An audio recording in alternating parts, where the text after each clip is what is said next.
Shalom and welcome to another in our series of podcasts from Temple Beth Am, a dynamic center for conservative Judaism in Los Angeles. All right, so we are moving toward the end of chapter 2, Baruch Hashem, but I have to make an observation just before we move on, because there is a connection between these last four verses and the verses that have come, that we ended up with last week, 11 and 12, chapter 2, verses 11 and 12, which deal with the Nazarites, and the prophets, the Nazirim and the Nevi'im. And remember in chapter 11, it's among his list of the great things he has done for Israel, and he included the bringing in of Nazirim and Nevi'im as a blessing for the people. That was verse 11. And then verse 12, he says, but you made the Nazarites drink wine and ordered the prophets not to prophesy. In other words, they basically negated their ability to fulfill the function of heightened sanctification and modeling such in the community. And so, but here's the thing. In what we're going to see at the end, this last segment, verses 13 to 16 tonight, there is a focus on different kinds of individuals. And it's the same with respect to the Nazirim and the Nevi'im. They are different individuals. And I think I get a sense here that it's all part of a certain mindset that the prophet's operating on here. It's not simply the collective, but different groups of people do different things. And he's focusing in this instance on these different kinds of people. Now, Nevi'im and Nazirim are cut from the same cloth in the sense that they both represent heightened levels of commitment to God. Now, in these last four passages, mostly the last three, we're going to learn about strong, mighty people, fighters, who flee in the face of God's power. But again, it's individuals. And there, it's the exact opposite, right? These are people whom, God did not, maybe they're present and they're supposed to do things to defend the people, but they can't. So they basically were weakened and neutralized by God the same way that the people neutralized or negated the Nazirim and Nevi'im. Okay, so there's a kind of commonality here. And I think that is intentional. I just think that his mindset here was focusing on these specific individual groups, which makes sense. I mean, because the community is made up of individuals, and from time to time it's important to focus on this.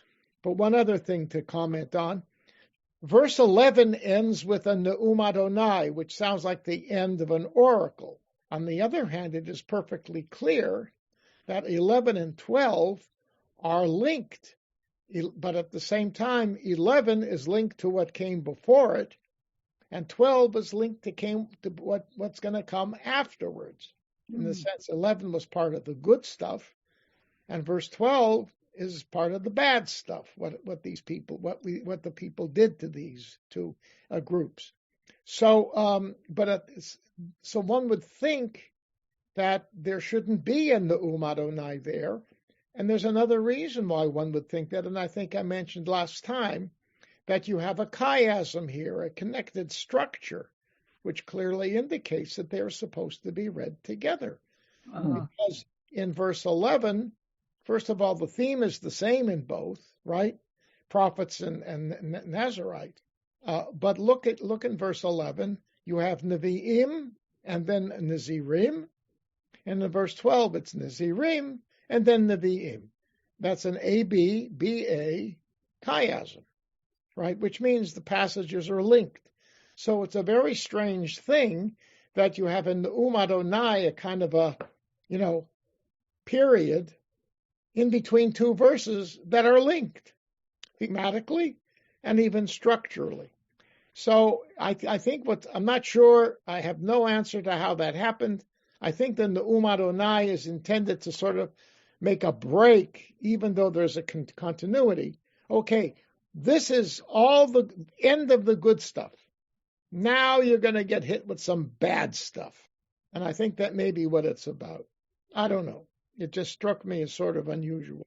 But all right, moving on. Now hold it, Joel. The Ne'um. What's the three parts for the infinity? Yeah, the shoresh. Thank you. Of what? What's the shoresh for Ne'um? Ne'um is speech. But what's the shoresh? But she wants to know the root. The root of what's the shoresh? The root of Nazir? No, Ne'um. What's the shoresh? Nun Aleph Mem. It is Nun Aleph Mem. Okay, a lot of times verbs with nun in them are funny. Okay, yeah. Nun Aleph Mem. No, it's Nun Aleph Mem. Yeah. Thank you very much. You're welcome. All right. I have a quick question. We're now going to verses 13 to 16, the end of chapter 2. Good evening, Leon. Sorry, I'm late. No problem. Chapter 2, verses 13 to 16. So now we're moving. So the 12 was the bad thing that the people did. Now we're going to talk about the consequences. All right? The consequences. And right here is a statement that it is a statement. It's sort of out of the blue, but its purpose, I think, becomes perfectly clear. All right? And you're saying that it's the consequences of the Nazarites drinking? No. It's the consequence of what the people did to them. The people are at fault. They forced the Nazarite to drink wine, and they forced the prophet to cease. Okay, so that's the people. Okay. Yes. Sorry. Yeah. No problem. Okay, got it? Yes. But it does seem there's a big difference. The prophets have God speaking through them. Yes. And Nazarites have made a conscious choice to devote themselves to God. Right. We talked about it briefly last week. I remind you, you're right. There are two separate processes, but the common denominator is a heightened level of Kedusha, right? The prophet gets it by virtue of God's having chosen the prophet to be his mouthpiece. The Nazarite, on the other hand, as you think I said last week, yeah, you already said it last week. They are exercising their free will to accept upon themselves even more extensive. So either case, the point is both of them, however, the fact that the prophet responds, and continue and even exposes himself to public, what's the word I'm looking for? Opprobrium. Thank you. Opprobrium. That's a good word. I wasn't thinking. But I never heard that word. I was thinking indignity. Very good. Yeah. Right. I mean, exactly. To Lashon Hara and more, right? And all right. Anyway, so yes, there are two different. One is top down. One is bottom up. Common denominator, heightened level of kedusha. All right. Which is negated. All right. So because of the negation, God says this, verse 13. Hine anochi me'ik tachtechem kasher ta'ik ha'agala ha'malea la'amir. That's not a poem. Oh, it's not a poem. A lot of ions, yes. Me'ik, ta'ik, agala, amir. Yes, there are 4 ions in it. But the fact is, there's no rhythm to it. There's no poetic rhythm. Okay? What does it mean? And the key word here is me'ik. The verb is ayin vav kuf. It is a word that is not used a lot in the Bible. It's interesting because when I went to the lexicon, the KB, all the different other Semitic languages that they can hook up to this are Arabic. Okay. Now, the problem with that is relative to something like Akkadian and so forth, Arabic is rather late.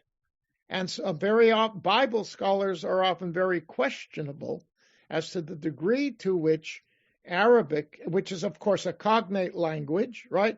A lot of similarities between Arabic and Hebrew. I think even more between Arabic and Aramaic. But they're all Semitic languages, and there's nothing wrong, in finding words that are similar, right? And you can learn from one from the other. And here, all of the references that they give in the Arabic stuff are not exactly what you want to see here.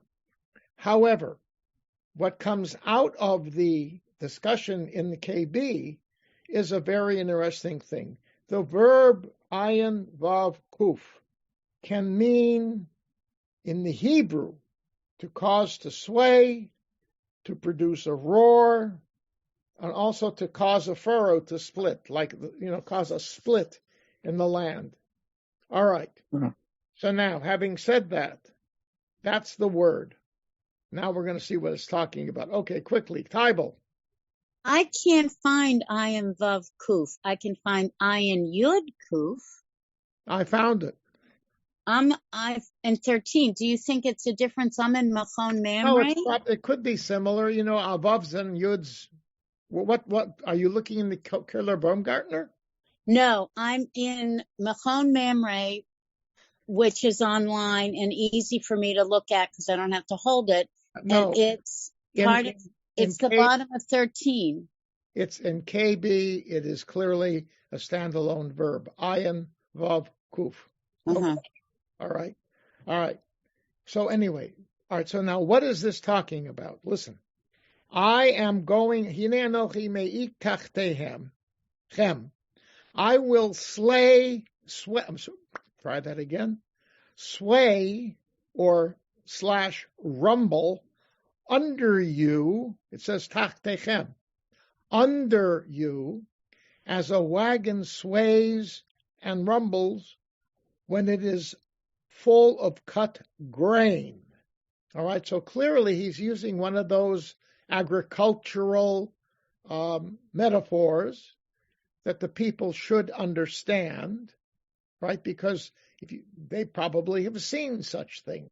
All right, and okay, now, what's he talking about? What could be something that sways or rumbles under you? An earthquake. An earthquake. Yes, especially since it says under you, right? So this is a metaphor for an earthquake. Now remember, at the beginning of the book, it says something about the timing of the prophet's prophecies. Anybody remember? Uh-huh. Yeah, it was shortly after some earthquake. No, it was close. 2 years before the earthquake. Okay, it was. Yes. All right. 2 years before the earthquake. And remember, I told you this was an earthquake. They know exactly what it's talking about because they've actually have enough data on it to be able to peg it exactly at the time that Amos is operating. It's an earthquake that began in the southern part of Lebanon. That's where the epicenter was. And the most precise reading of it is upwards of an 8. Whoa. That's worse than the north. Which one? Yes. It like 8.2, 8.3. Oh. That's a good shaker. On the Richter scale. Yes, an 8. It's huge. And it was felt throughout the area, and there are numerous archaeological, evidence indicating that these other various places felt it. Mm. So that is called in the Bible the earthquake. All right. Now, I'm not sure if this is directly connected to the rift. The Syrio-Egyptian. Syrio-Africanus. That's an that's a fault zone. Yeah, the African Yes, it's the Syrio-African fault zone. Yeah. Anyway, so this may be a northern offshoot. I'm not sure. I'm not a seismologist, but it's a real thing. But the point is, so the question is the prophet saying that? Did he just grab this because it was a powerful metaphor? Because think about it, an earthquake is the scariest a natural phenomenon you can think of, right? You think about it.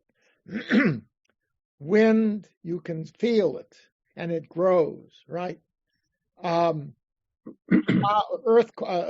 hurricane, tornado, all these things, you see them, and now today we're sort of even beginning to be able to predict. Someday we may be able to predict earthquakes too. We're not there yet.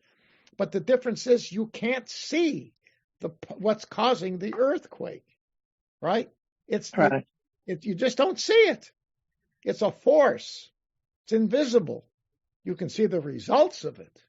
And this notion of this term of splitting, right? The whole idea is that when a wagon rolls down a road, if it's very heavy, what does it do? Shakes the earth. It leaves a track behind it, right? And if it's very heavy, it causes a split. Well, so does an earthquake. So I mean, this is a natural. It's a brilliant concept here. It's brilliant. But the question is, so did Amos really seriously feel imbued by God to say this? Was he just saying it because he knows there are a lot of earthquakes that occur? I mean, we know there's an earthquake that occurred 1,000 years after that or more that caused all the, when you go to Beit Shan, see the archaeological, and all those pillars are lying in that direction. Oh, yeah. That was an earthquake that hit sometime, what was it, the 6th century, 7th century C, right? Something like that, early Middle Ages. And the whole country was affected by it. So, I mean, earthquakes happen there. So was the prophet simply doing that? Or, if I wanted to be a cynical modern Bible scholar, I could say, the redactor put it in. Well, that Amos prophesied 2 years before. So he stuck it in to say, you see, what a great prophet. I don't know. But the point is, it's a powerful message which plays on which comes, and it comes out of nowhere, right? Suddenly he says, I'm going to make you think that you are going to feel an amazingly powerful earthquake. That's what I'm going to do to you. Rabbi, can I have another picture here? Yeah. My picture is more simple, I think, is when the wagon is full of hay and really heavy, and it starts to screech and press down on the axle, it's a very powerful. And what I think he's saying here that the wagon will go over them in a way like a wagon is full of hay, and while it's screeching. So it's a picture of heaviness, going over them. But it says underneath. But it says under. No, but it says underneath you. That's the problem with that. It doesn't say it's going to happen. Oh, yeah, that's the only. Yeah, I see. It's going beneath. Had you said if it didn't say underneath, I would clearly accept that. But I would question it because it says underneath. Right. And it means that they're going to be shaken up from something that they can't even see. Right, exactly. Yes. It's going to come at them without any warning. Right, and we all know that a big earthquake, there's noise. I mean, whether it is the sound of the ground moving or just the cumulative effect of all of the various things on the surface rumbling around, and it's scary as heck. Yeah. It's a powerful thing. This is God God is really going to unleash a huge hunk of power against you, and you're going to be, And now we're going to see what the consequences of that or the results of that are going to be. All right, and here we go. So it says, next line, Ve'avad manos mikal, ve'chazak lo yametz kocho, ve'gibor lo yimalet nafsho. Right away you can see the poetic elements. Ve'avad manos mikal, ve'chazak lo yametz kocho, ve'gibor lo yimalet nafsho. And when you have those metegs, the little lines, that connectors, they make those into like one word. We talked about that before. So it's a 3 times 3. 3 segments, right? And you have here Manos, Ya'ametz, and Gibor. All right? Now I'm going to jump ahead and show you something. Look at verse 16. Ve'amitz libo begiborim, arom Yanus, right? And the strongest of the mighty will flee naked. That's it. Flees naked. But you have, look at the structure. First of all, you have manos in verse 14. All right, and and you see that verb again in verse 16. At the end, Yanus. All right, then you have in verse 14, Amitz and Gibor. And there at the beginning, you have Amitz and Gibor. Again, another A, B, B, A structure, right? I mean, this is all poetic. And you'll see the structure of the words. This is total poetry. And you even, you'll see the next line. The structure, it continues.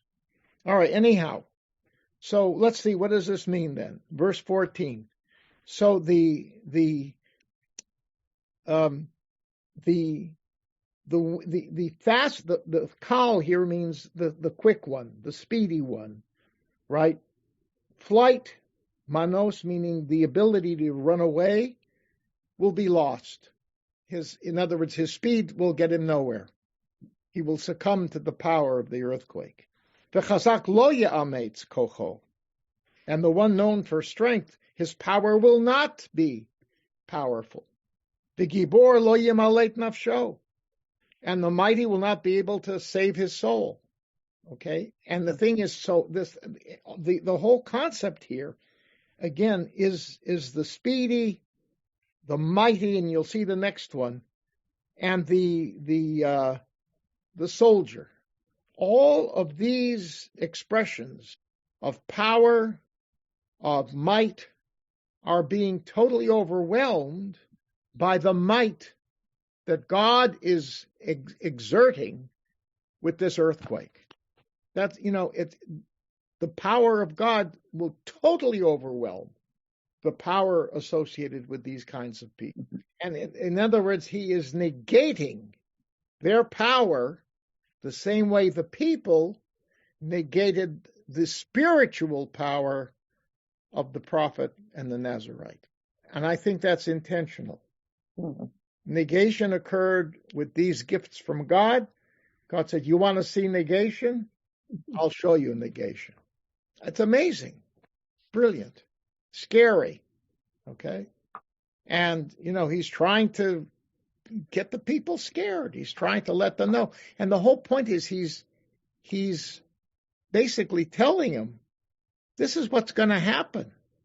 I mean, in the hope, we'll see this as we go further on, as we move into chapter 3, this notion that God speaks to prophets in advance of doing something. Why does he speak to prophets in advance of doing something? So the people can be warned. Right, the people can be warned, either protect themselves or change their ways. Demonstrate to God, okay, we hear you. Right, do tshuva. The example would be Nineveh. Right. Yom Kippur, right? Nineveh. Right? The prophet goes down, right? He says, full 40 days and Nineveh is going to be destroyed. And everybody goes, ah! And what do? Oh, there it is. Thank you, Tybalt. There it is right there. You'll see it. All right. Anyway, so, and what do the people do? They repent, and God stands back. And that's part of the purpose. But clearly, history will demonstrate that the people didn't. And the fact is, Amos went there, yelled and screamed at them, and they continued to do what they had done before, as far as we know. There was no clear change. And in fact, what happened was, soon thereafter, the Assyrians began their move, and step by step by step, it was gone. Right? This is about 750, 30 years later. There is no Israel. People were sent out. Others were brought in. That was it. Okay. Now we have some questions and comments. Okay. Tybalt and then Bert. So when I first read that, as opposed to thinking that it was about the mightiness and the power, I was thinking that it was an elaboration of a prophet not being allowed to prophesy back in 12. So the essential things that make certain human beings an expression of their character, unless they're aligned with God, they cannot be who they really were. I thought it was more existential than back to the earthquake. Did I word that well enough? But why would the metaphor be chosen in verse 13? Oh, I don't know. I didn't connect it to 13. I was doing 12 and 14, and I was also thinking that no, but that's why I'm saying I think the issue is each one of the Navi and Nazir, right, and the Navi in particular, because of what he is doing, is intended to be an expression of God's will, right? That's what it's about. The Nazir differently, but what that's supposed to be is to show that this God is so powerfully attractive that I want to even do more than God requires me to do to express my faith in God. Okay? And these people, both the Nazir and the Navi, are actually doing things which highlight the power of God. That's in other words, the function that they play. All right? And then were the people to be were God to be working with the people, then these powerful individuals would be working on behalf of demonstrating God's power in a positive way.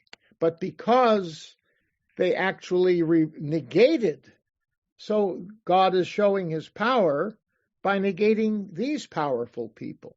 And I don't think my feeling was, I haven't thought about it in terms of dealing with the characters of the individuals, because it doesn't deal with their own, doesn't go in depth into that. It's more in terms of how these people, what role they are playing in the drama.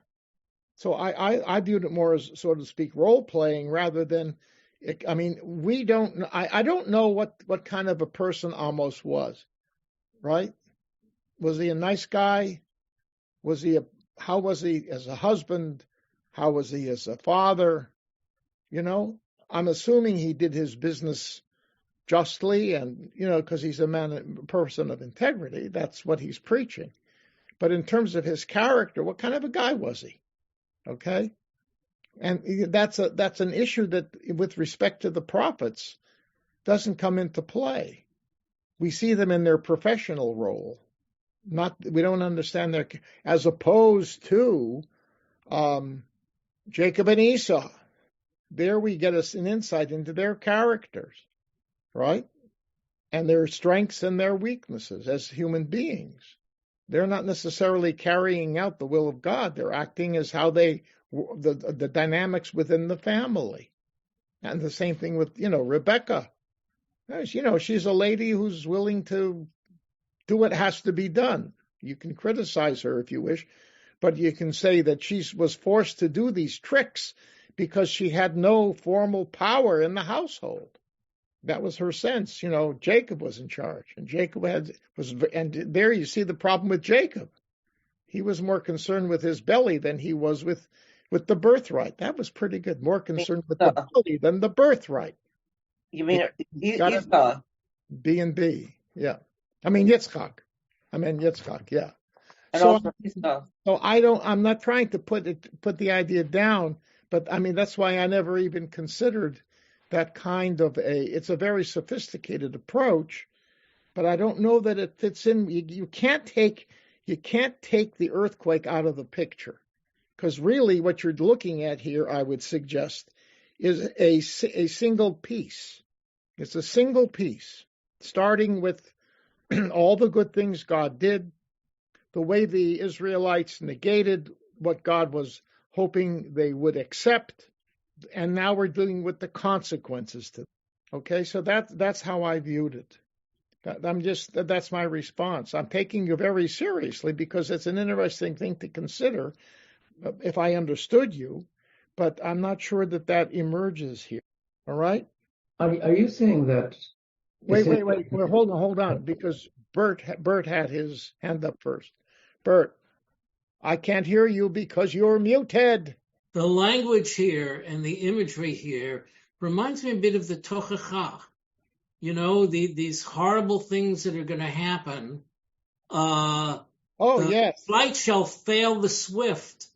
It's like you shall wake up in the morning and it'll be dark, and when it's dark, it's light, and when it's light, it's dark. Yeah. And it's interesting. It's reminiscent to me, although obviously very different. In that sense, it is. Yeah. Leon. I'm a little bit bothered by the fact that, you see, when it says that this happens 2 years before the earthquake, that is something that a future person wrote about when this happened, or it's a memory. I said I said the redactor. That's what I said. Either the redactor, could be Amos himself talking about the past, but it doesn't matter. What I'm simply saying is that when he talks about Anochi me'ik tachtechem, I'll cause you to totter under your. He has not mentioned in his statements anything about the Re'idah, the earthquake. No, of course not. He's using exactly. He's not, but my point is, when you say to rumble and sway underneath, you're beneath you. It sounds like an earthquake. You're right. That's it. And he's speaking it's a metaphor, and I'm assuming he understood the same way that they understand what he's talking about with the wagon, right? They know what that is because it's an agricultural society. But on the other hand, they also know what earthquakes are. It's not something strange to them. But what he's trying to get across is a wagon that does that, right? It is basically overloaded. It's above and beyond the norm. So he's comparing the sins of man to the overloading of a figurative wagon. No, in a sense that no, not really. No, it's not quite that. It is what he's saying is that this is a response to the totality of everything that Amos has said in chapter 2 about the Israelites. Remember, they have been condemned on a number. It's like the prosecuting attorney has a number of charges against them, right? And this is the first moment of this kind of powerful response. Okay, and that's what it's about, because it ends, as you'll see, chapter 3 starts all over again. Now, literally, it's another occasion. It's not this. All of this is taking place seemingly at the same time. This is all part of the same show. Well, is already on a different stage. It may be the same place, but it's another time, another event, another occasion. You'll see that. It's clear. I think what he's referring, he wants to tell the people that they will be shaken up from under the ground will shake underneath them, just like the ground shakes under an overloaded wagon. It's the only thing that they will understand, really. They may understand about earthquakes, but he is alluding to something that really shakes and causes a lot of ripples. Yeah. No, but I think more than that, though, what he's doing, though, he's saying that, but what happens afterwards is the impact of it is right. The people who are trying to flee, they're not running away from another army. They're trying to escape the earthquake. Look at verses 14 to 16. Right. Who's the enemy? There's no enemy. They themselves are their own enemy. There are no soldiers. These may be the soldiers themselves. Yes, well, they are. Verse 15 talks about people who could be soldiers. Mm-hmm. The point is, the people who normally would fight back against an enemy with strength. You're going to see there's a reference to a bow, right? And riding a horse, right? I mean, so these people are fleeing. They can't do what they do because let's look at verse 15. V'tofes keshet lo ya'amod, right?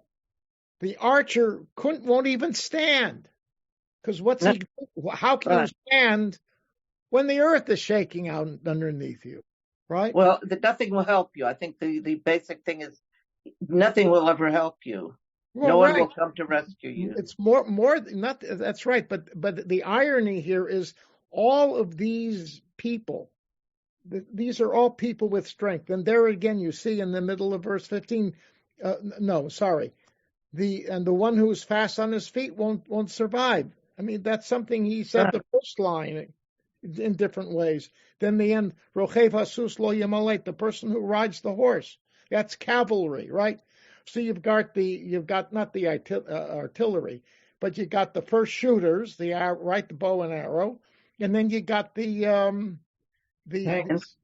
and it may be that then you have the cavalry and the people who run in the middle. Maybe they're the infantry. Infantry, right? Yeah. So the point is that the army just falls apart. They won't. They will not survive. Everybody, all these people they're going to try to run away.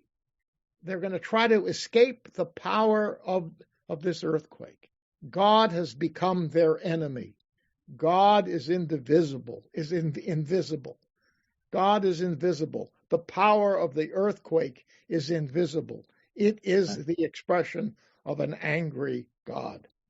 And then it repeats, Amitz libo, but the stout-hearted, right? His heart, strong in heart, among the guy with the greatest amount of confidence, right? What's he going to do? He's going to flee naked. He didn't even get a chance to put his clothes on. So this is an earthquake that hit suddenly and powerfully. On that day. Yeah. On that day. The day of the Lord. In the future. It will happen. Okay. To me, the Amos, he's a brilliant speaker. But I feel bad for him that in the end, Gornish Telfin. But anyway. Okay. All right, Leon.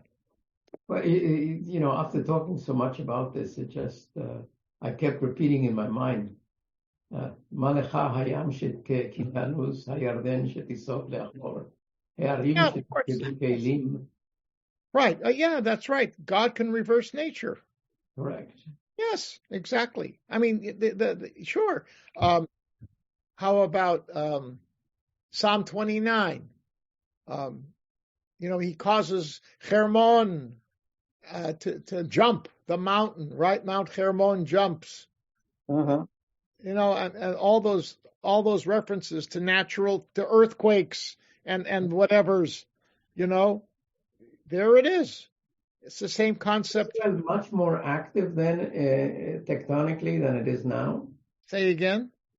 Was Israel much more tectonically active then than now? I can't answer that. I He can't. doesn't know. I mean, unless you look on a record. That would be interesting to be an archaeological seismologist. Yeah, well, You have I'm to be an gonna take a look at archaeological that because seismologist, Rabbi. that's for the it. past 80 years at least during my lifetime, there hasn't been much movement of Earth. Not like that. No. Well, come on. Think about it. That's not true. The earthquake in the Bible is this, which is around 750 BCE. The big earthquake, the next big one you hear, is in the early Middle Ages, which is over 1,000 years later. The question is, are there in any of the literature that is created between those limits, is there references to big earthquakes? I don't know. Okay, so I can't answer the question. Can't. All right. So here we are. Now, any comments, questions? We're about to turn to the next chapter. Hoorah! Okay. What time is it? I'm going to tell you right now. 20 after 8. In 10 minutes, I'm going to pause for a moment and ask you a group question, a planning question, but not now. All right, because I do want to get started. So now we're going to see our rhetorician using his rhetorical skills again in a very, very interesting, powerful way. All right? So here we go. Verse 1. Shimut hadabar hazeh asher diber Adonai aleichem b'nei Yisrael al kol hamishpacha asher ha'eleti me'eretz Mitzrayim lemor. Now, this is the exact translation. Listen to these words that God spoke, that Hashem spoke to you, regarding the children of Israel, regarding the entire family that I took out from Egypt, saying, it begins the prophet telling us what God said, right? It sounds like that's what he's doing. But suddenly, God speaks, and because he says, He'eleti, that I took out. Something's wrong. So I think the way you read it has to be like this. Shimu et hadavar hazeh asher diber Adonai, : listen to this word that God spoke, : Aleichem b'nei Yisrael, al kol hamishpacha asher ha'eleti me'eretz Mitzrayim, regarding you, Israel, regarding the entire family that I took out of Egypt. Amos injects, saying, lemor, and this is how it went on. So I really think that the quotation marks of God's statement begins with the Hebrew word aleichem and ends with Mitzrayim. And that's the only way I can understand it. Otherwise, it goes from third person to second person, back to third person. Don't you have a similar situation in Devarim with Moshe, where sometimes it's not clear, he moves between him talking and God talking? And yeah, it's possible. I mean, I can't think of anything right now. Yeah, but I think it also depends upon where you want to put the stops. Right, and I think it's also the ambiguity is key to, it's both. It's not either or. Well, it could be, but to say He'eleti, though, that I brought out of Egypt, right? I mean, that's clearly the prophet. That's what God said. Right, because the prophet wasn't alive. That's right. He wasn't Moses. Even if he could have brought them out of Egypt. Right, so with Moses, realistically, Moses, there is a lot of confusion among the people as to who brought them out of Egypt. There's no joke. Because when they kvetch in the wilderness, what do they say? They don't say, why did God take us out of Egypt? Why did you and Aaron take us out of Egypt so that we can be in this mess? Yeah, so we could starve in the middle of the desert. Or die of thirst, right? Yeah. Okay, so No meat. No meat, no cucumbers. wow. Right. All right, Leeks. all right, Leon. I think you could put the colon after בני ישראל. שמעו את הדבר הזה אשר דיבר אדוני עליכם בני ישראל.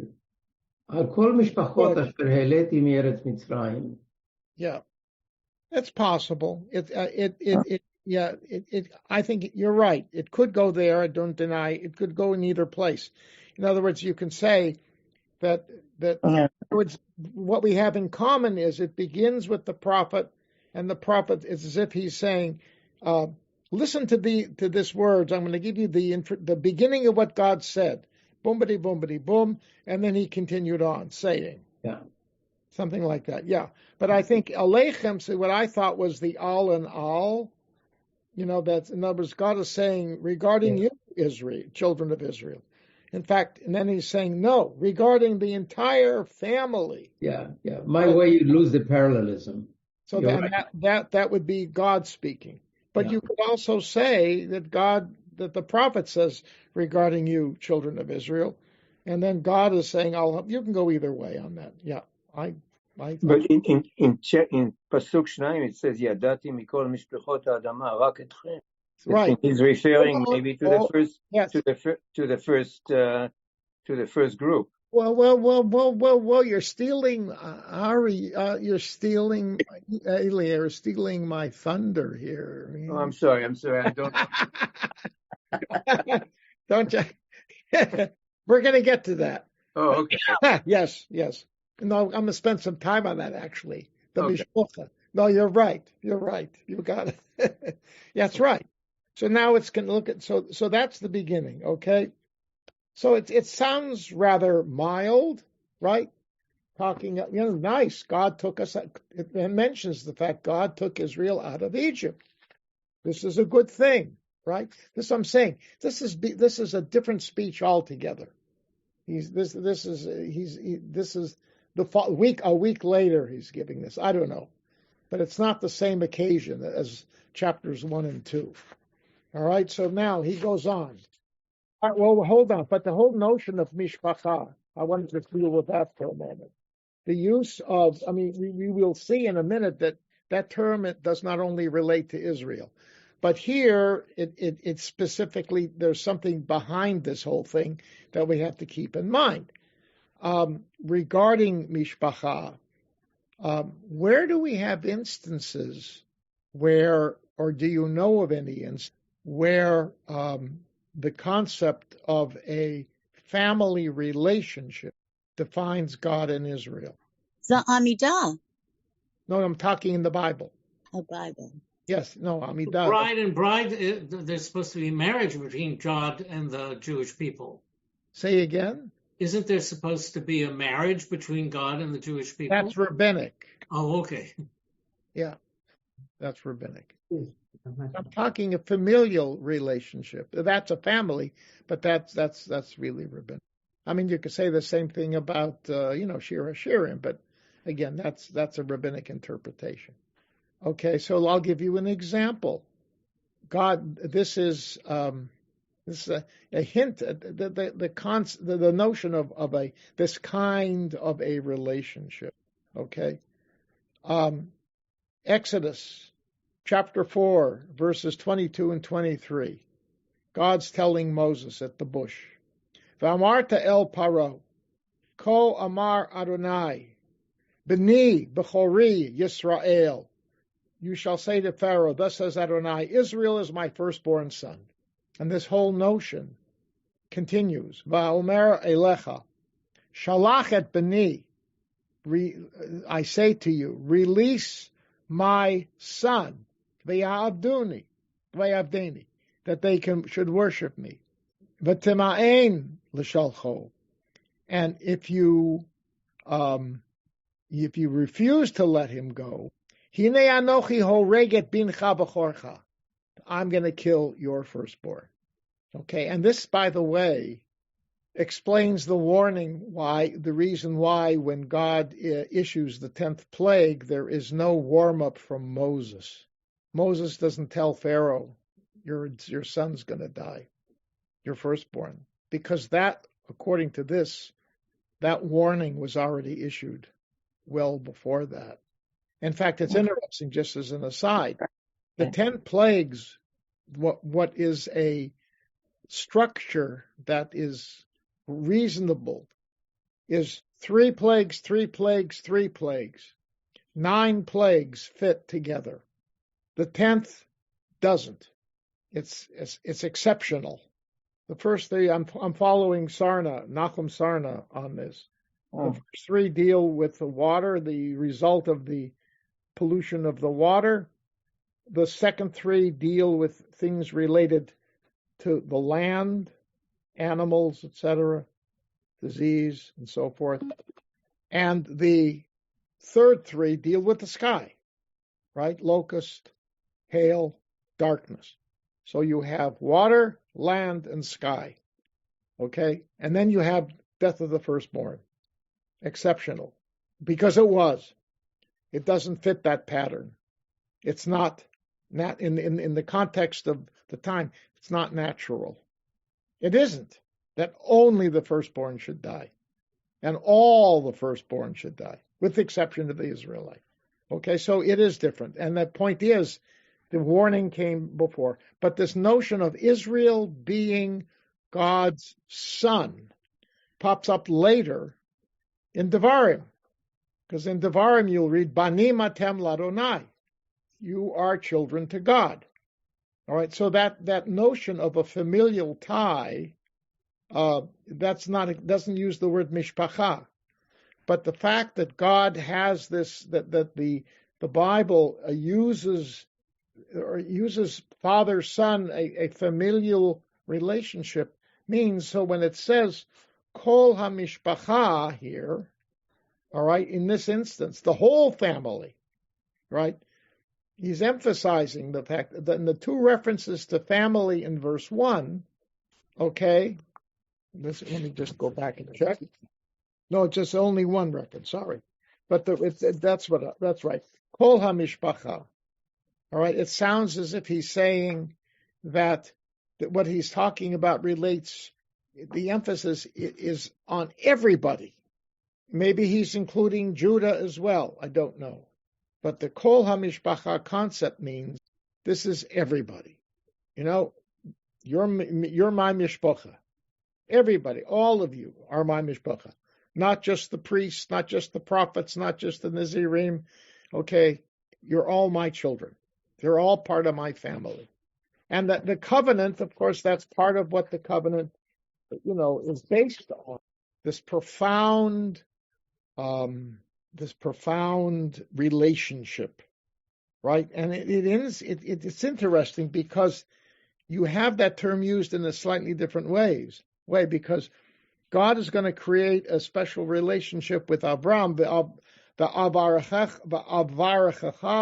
mevarechecha umekalelcha aor v'nivrechu b'cha kol mishpachot ha'adama. There he says, I will bless those who bless you and curse the one who curses you, and all the families of the earth shall bless them by you. So there's the kol hamishpachot, everybody else, their families, and the relationship, and Israel is a family to God. Okay, and it defines relationship. It's the power of the relationship, I think. All right, but now we're going to continue. All right, but first, Barbara. I just love this fact that he says the whole family. Yes. Which repeatedly in many talks, not just with you, but we hear things and we refer to our Jewish brethren as being one family.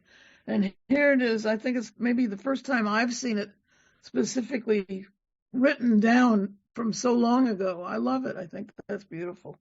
Yes, it is. And it's supposed to give you a sense of a warm feeling that God has toward the group, right?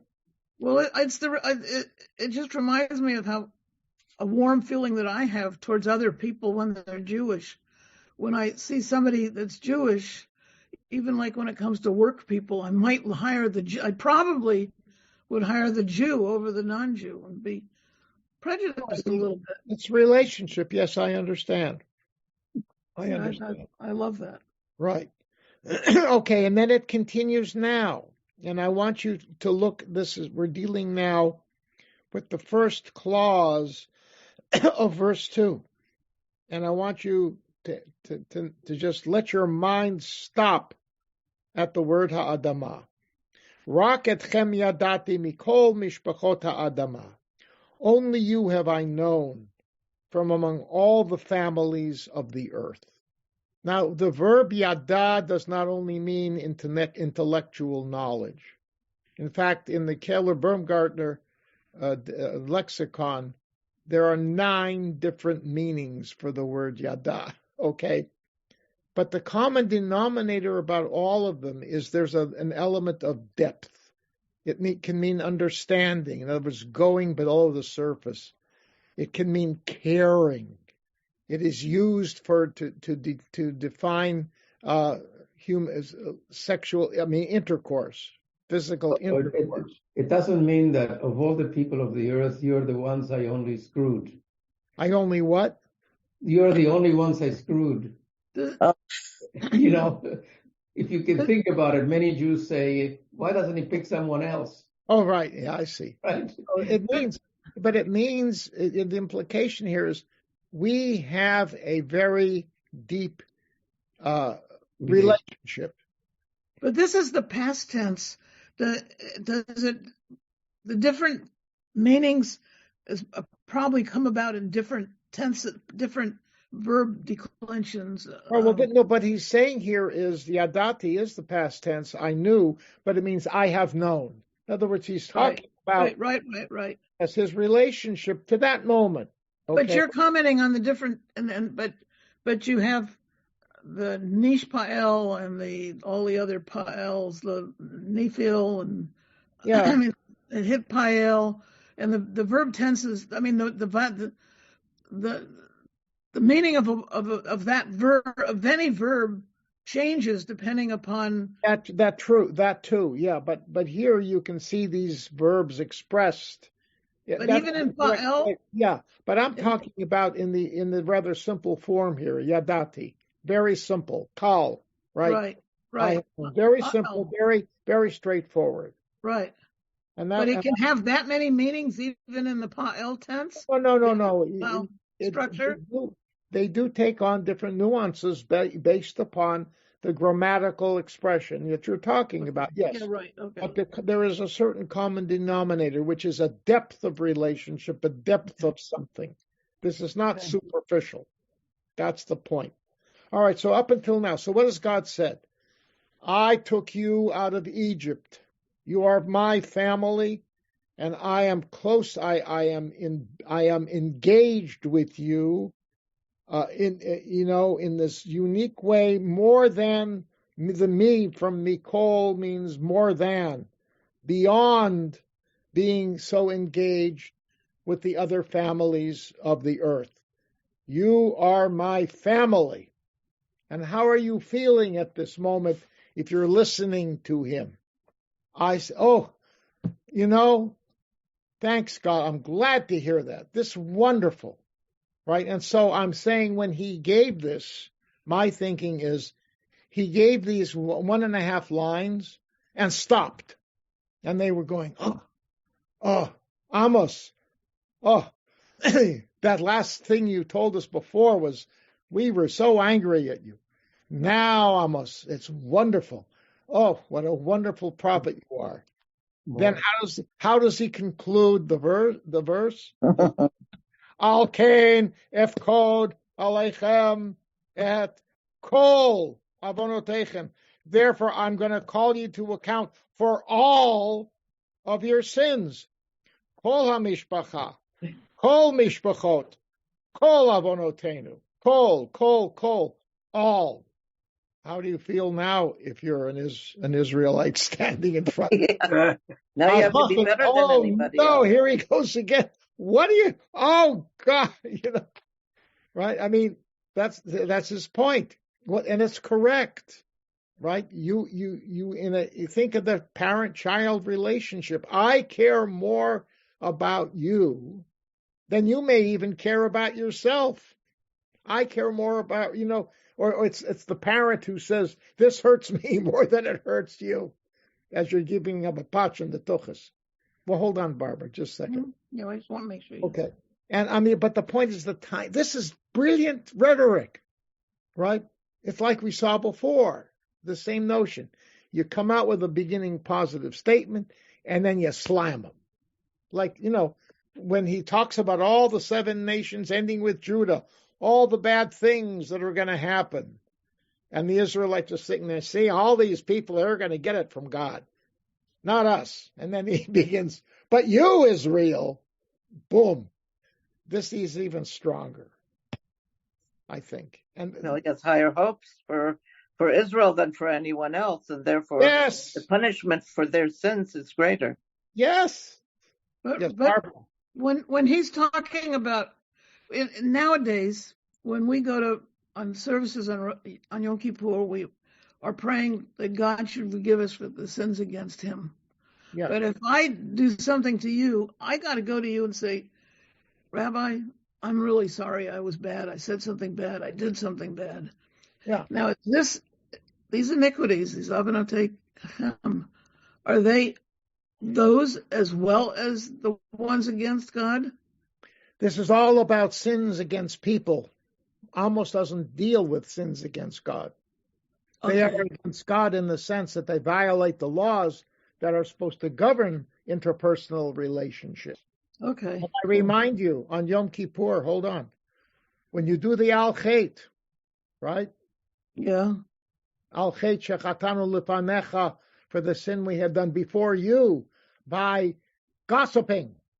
Now, is that a sin against God or against people? You're right. It's against people. It's against both. Yeah. It's what you say with your mouth with all pay. That's right. Exactly. The point is, and that's the whole point of Yom Kippur. What you said is true, but you need to beg forgiveness. If I, said bad things about Barbara Brieger, right? I was spreading gossip about Barbara Brieger, and I admit it to myself, and I admit it to God, and I ask God to forgive me, and I don't go to you and ask you for forgiveness, then my forgiveness in the eyes of God to him is negated. Yeah. Every single sin we do, whether it's vertical or horizontal, ultimately is vertical. Okay? And that's what this is about. Okay. The whole book, remember, so far we've seen, they oppress people, they cheat people, they're self-indulgent, right? He's talking to these people. And by the way, one can make the comment, were the Israelites really that bad? I remember when I taught this to the kids in Hebrew High, were they that bad? And my answer was, sometimes when a person a leader in particular gets angry, he starts just generalizing and letting out venom and without even thinking about the boundaries that may be present in what's going wrong. Okay? And so, but we don't know, because clearly the man has a bias against wealth and in favor of the poor and the downtrodden. That's come up already, and it will come up again. And so you could say, well, all right, that's probably a just approach to take. But again, are there not good people who might be rich?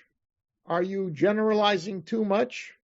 But the answer that will ultimately be given is almost hit it on the head.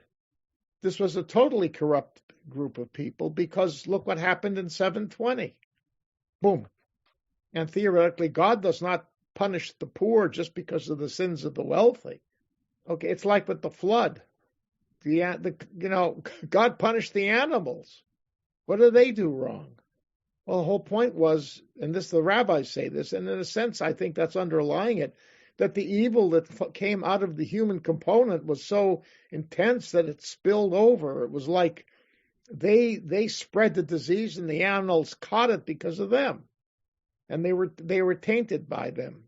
Okay, so it's a matter of perception, but in the end, apparently you're dealing with a totally corrupt society. So that's what the Bible would have you think.